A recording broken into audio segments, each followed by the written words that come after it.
जय हिंद दोस्तों, मैं महेंद्र शर्मा स्वागत करता हूं मेरे यूट्यूब चैनल में आपका। उम्मीद करता हूं आप खुश और स्वस्थ हैं। दोस्तों आइए दिखाते हैं पाकिस्तान की एक बौखलाहट भरी डिबेट, जिसमें कैसे पाकिस्तानी अब एक दूसरे पे एलिगेशन लगाने शुरू कर चुके हैं। क्योंकि दोस्तों सबसे पहले तो इनकी डिप्लोमेसी पे सवाल उठता है कि इनकी डिप्लोमेसी थी कहाँ। इनके एक पैनलिस्ट ने ये लास्ट में जाके कहा भी है कि आप की डिप्लोमेसी कहाँ है, क्योंकि अमेरिका का हमने साथ दिया और यहाँ पे अमेरिकी सैनिकों को, जैसे अफगानिस्तान से निकले उस समय हमने उनको रखा, उनका साथ दिया, और वो अमेरिका में जाके हमारे खिलाफ बिल पेश कर दिया उन्होंने। अभी तक 20 से कल तक 20 थे, अब परसों तक 20 थे, आज 22 सीनेट ने इस बिल पे साइन कर दिया। ये धीरे धीरे बढ़ते जा रही है इनकी तादाद। तो हम क्या करें, हमारी डिप्लोमेसी कहाँ है। हमारा विदेश मंत्री कह रहा है कि हम कम्युनिकेशन कर रहे हैं। तो दोस्तों इनकी कम से कम 20 दिन के आसपास, 20 महीने से चाइना के साथ भी बातचीत नहीं हो चुकी है। इनका सीपैक भी फीका पड़ता नजर आ रहा है। तो दोस्तों आइए देखिए ये डिबेट। और डिबेट से पहले मैं आपसे रिक्वेस्ट करूंगा दोस्तों, अगर आप मेरे चैनल पे नए हैं तो मेरे चैनल को लाइक शेयर एंड सब्सक्राइब जरूर करें दोस्तों। जय हिंद, वंदे मातरम, भारत माता की जय। दोस्तों नए मोड़ पर आ गए हैं। अमेरिकी सेनेट में अफगानिस्तान दहशतगर्दी निगरानी और एहतसाब एक्ट पेश किया गया। खारजा ताल्लुकात कमेटी के रुकन सेनेटर जम की तरफ से मुतारिफ करवाए गए बिल पर 22 रिपब्लिकन सेनेटर्स के दस्तखत मौजूद हैं। बिल में अफगान तालिबान और उनकी मदद करने वाली हुकूमतों, बिलखुसूस पाकिस्तान पर पाबंदी का मुतालबा किया गया है। अमरीकी इंतजामिया से सकूत काबुल से पहले और बाद में अफगानिस्तान में पाकिस्तान के मुबैना किरदार की पहली जायजा रिपोर्ट 180 दिनों में यानी 6 महीने में पेश करने का कहा गया है। अमरीकी सेनेट में पाकिस्तान से मुतालिक बिल खतरे की घंटी। पाकिस्तान को आलमी सतह पर किन चैलेंजेस का सामना करना पड़ सकता है, ये आज का पहला सवाल। और इस पर डिस्कशन के लिए जो पैनल हमारे साथ मौजूद है, तारुफ मैं आपसे करवा देती हूँ। हमें ज्वाइन किया है नासिर, जो अमरीका कर रहा था दहशतगर्दी के खिलाफ, उसमें वो पुराना मिसरा एक बहुत, हुए तुम दोस्त जिसके दुश्मन उसका आसमां क्यों हो। अमेरिका हमारे साथ यही करता रहा है, कोई नई बात नहीं है, यही करता रहा है। हम उसके बगदाद पैक्ट में हम उसके इत्तेहादी थे, उसके बाद हम इत्तेहादी रहे। हम अल-कायदा को सपोर्ट करने में उसके इत्तेहादी रहे। हम सोवियत यूनियन को तोड़ने में उसके इत्तेहादी रहे। हम 9/11 के बाद उसके इत्तेहादी रहे। कहाँ कहाँ हमने उसका साथ नहीं दिया, कहाँ कहाँ हमने उसका बेल आउट नहीं किया। इम्पोर्टेंट बात ये कि हमने अमेरिका को बहुत मौके पर बेल आउट किया। हर बार हमसे कहा गया अब हम आपकी दोस्ती ऐसी पक्की दोस्ती है कि अब तो कोई इसको हिला नहीं सकता। हर बार कहा गया और हर बार धोखा दिया गया। हर बार पीठ पे खंजर मारा गया। हर बार हमारे खिलाफ लॉबिंग हुई, पॉलिसीज बनी। हर बार हम पे पाबंदियां लगी, हम पे सैंक्शंस लगी, हम पर मुख्तलिफ अंदाज से हम पर दबाव डाले गए। हम पर दबाव डाले गए कि हम एक पड़ोसी मुल्क की बादस्ती कबूल कर लें। हम पर दबाव डाला गया कि हम अफगानिस्तान में वो करें जो वो चाहते हैं, जबकि हमारी अपनी पॉलिसियाँ हैं। हमने अपनी पॉलिसीज के तहत अपने उसमें हमसे गलतियाँ बहुत हुई हैं। मैं पॉलिटिकली बात कर रहा हूँ, हमसे बहुत गलतियाँ हुई हैं। हमने साथ दिया अमेरिका का। सबसे बड़ी गलती ये है, हमने अमेरिका का साथ दिया बहुत से मौके पर। एक गलती ये। दूसरी गलती ये कि हम एक बार डसे जाने के बाद बार बार हमको डसा गया और हमसे कहा गया था कि मोमिन को एक सुराख से दो बार डसा नहीं जाता। चुनांचे जब भी ये वापस गए, हमारा इत्तेहाद तोड़ के, हमसे राब्ते तोड़ कर, तो हम पे पाबंदियां लगा दी। हिस्ट्री के अंदर, तारीख में, और ये मौजूद है। ये जो बिल है, ये मैं इसको संजीदा यूं ले रहा हूँ कि ये 22 लोगों का, 22 सेनेटर्स का बिल है। बहुत तफसीली और बहुत ब्यूटीफुली ड्राफ्टेड बिल है ये। इसमें इनपुट बहुत ज़्यादा है। ये हमें नहीं है कि खुर्रम शेर ज़मान या आज़म स्वाति ने खड़े होकर पेश कर दिया हो। ये बहुत टेक्निकल बिल है। इसको अगर आप पढ़ें आप तो आपको अंदाज़ा होगा कितना इन डेप्थ है, कितना बड़ा इन्वेस्टिगेशन मांग रहे हैं वो, कितनी बड़ी टास्क फोर्स मांग रहे हैं वो, किस तरह उन्होंने सफ़र नंबर 25 के पैराग्राफ नंबर 16 में पाकिस्तान का नाम लिया है। ऊपर के हिस्सों में अगर आप जाएँ ना तो नाम नहीं है, लेकिन उसमें भी हमारा ही जिक्र खैर है। और पैराग्राफ 16 पेज 25 पे तो नाम लेके उन्होंने बात की है कि पाकिस्तान समेत हर उस मुल्क के खिलाफ तहक़ीक़ात की जाए, इन्वेस्टिगेशन की जाए जिसने तालिबान की हिमायत की हो 2011 से 2020 तक। ये एक मुझे लगता है कि मुस्तक़बिल का नक्शा आपके सामने है। डेमोक्रेट्स अभी बोले नहीं है, लेकिन उन्होंने मुखालफत भी नहीं की है, और अभी देखते हैं कि बिल पेश अभी होगा तो क्या पेश हो सकता है। बिल मेरे ख्याल है पेश हो जाएगा, इस पर डिबेट भी होगी, इसमें अमेंडमेंट भी आएंगी। देखते हैं अमेंडमेंट किस तरह की आती है और डेमोक्रेट्स का रवैया क्या होता है। खतरे की घंटी है, आई एग्री। ठीक, ब्रिगेडियर साहब, सभी जानते हैं कि ये कभी भी पाकिस्तान की जंग नहीं थी, लेकिन इसके बावजूद 80,000 जानें हमारी गईं। फिर भी जायजा जो है वो हमारा ही लिया जा रहा है। आपके ख्याल में क्यों पाक अमेरिका ताल्लुकात जो है वो इस मोड़ पर पहुंचे?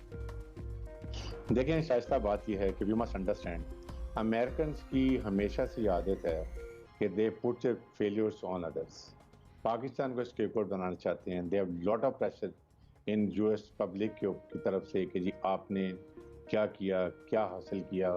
जल मिली ने खुद एक्सेप्ट किया कि हमें डिफीट हुई है, and it was very disorderly withdraw जो हमने किया, वो बात हुई।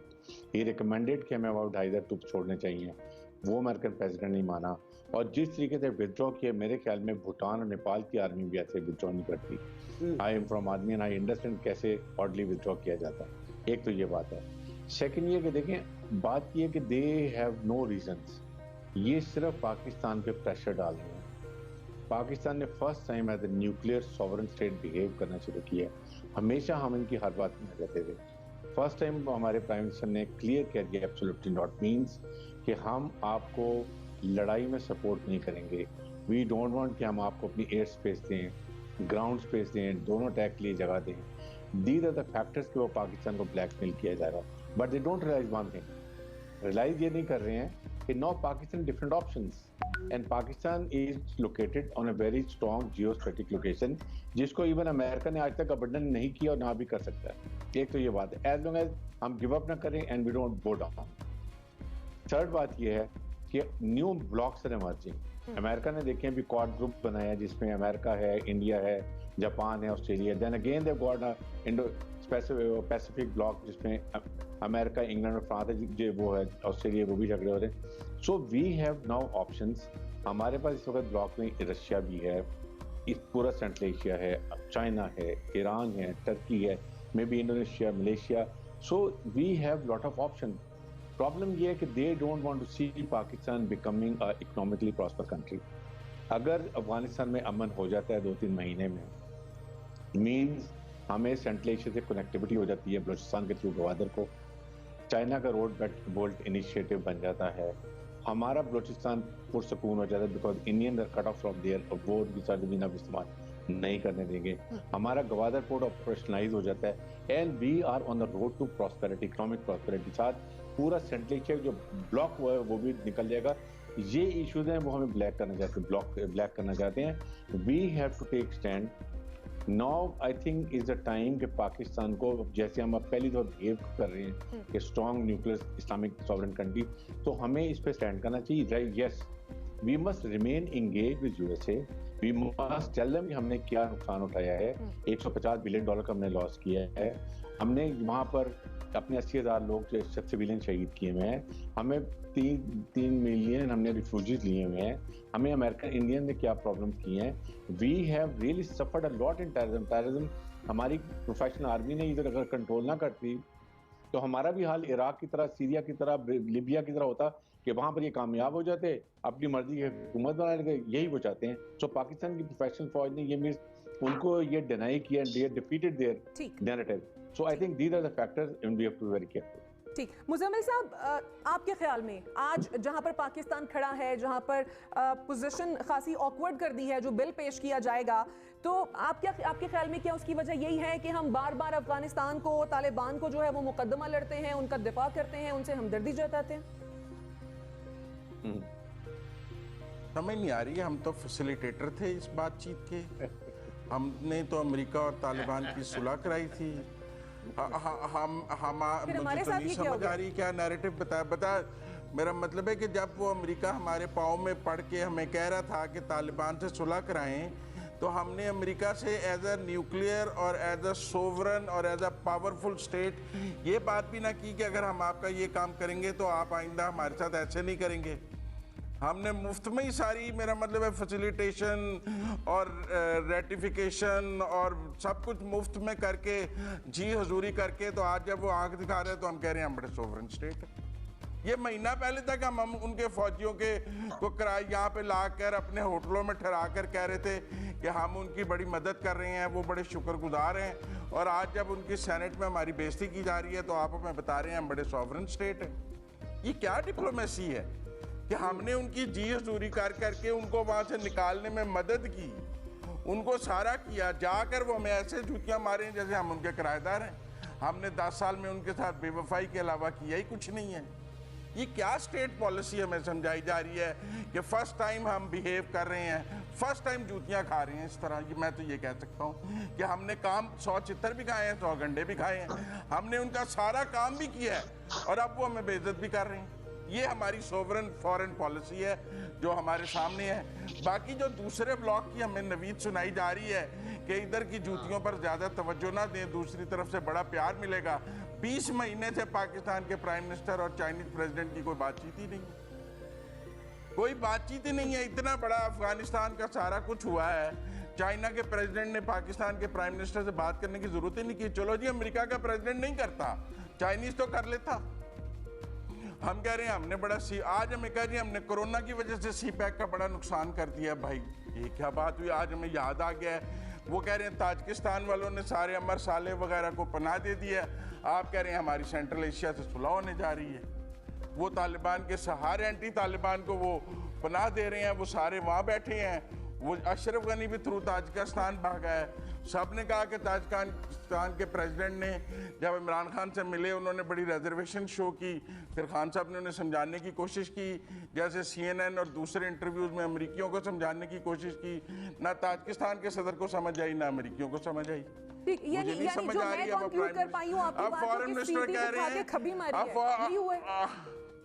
आप फॉरेन मिनिस्टर हमें कह रहे हैं हम अमेरिका से कम्युनिकेशन बढ़ा रहे हैं, भी पहले बंद क्यों की थी? किसने ये मशवरा दिया था कम्युनिकेशन बंद करने का जो आप बढ़ा रहे हैं?